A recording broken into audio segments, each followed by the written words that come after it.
Yesterday marked yet another significant event in the Duterte administration, the third State of the Nation address. Though it started with a tad bit of a rift because of the election of the new House Speaker, the delivery of the presidential directives was a smooth success. Here are the details. He bluntly put that the war on drugs is still at bay, with the billions of pesos worth of confiscated illegal drugs and paraphernalia.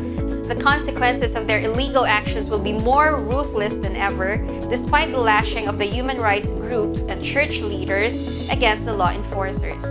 For him, also, the influx of crimes will have the same grim effect to the youth if it will not be controlled as early as now, and that Filipinos must be protected against criminals, terrorists, corrupt officials, and traffickers of contrabands.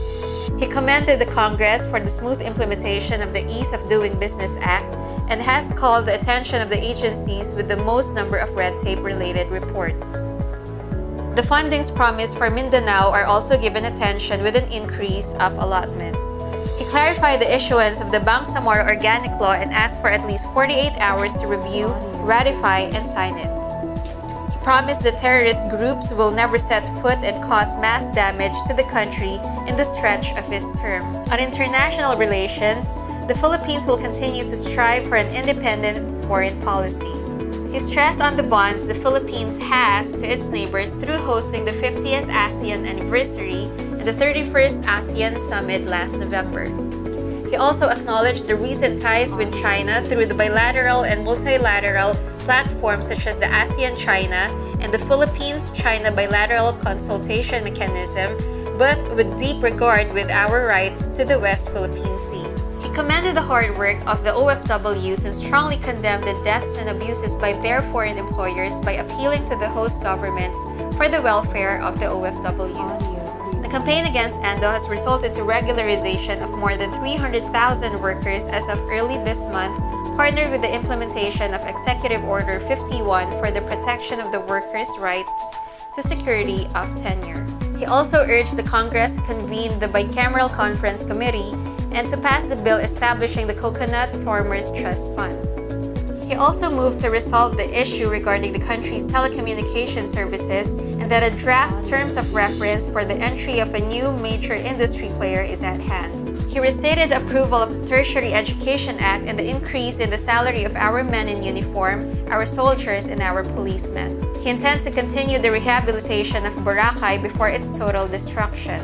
He also approved for the immediate endorsement to Congress the passage of the law creating the Department of Disaster Management. He expressed his concern regarding the mining industry's untoward actions that affect the environment and asks for the help of the local government for the utilization of our mineral wealth, the protection and preservation of our biodiversity, anchored on the right to a balanced and healthy ecology.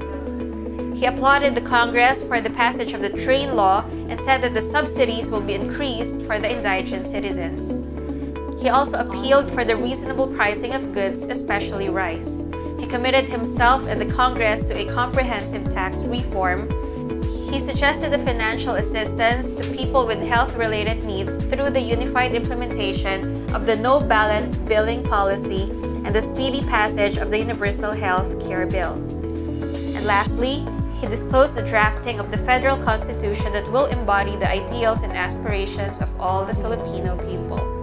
The third sauna may have lasted for only 48 minutes and is considered as the shortest in Philippine history, but it embeds the hopes and the promises that are yet to be fulfilled for the betterment of our country.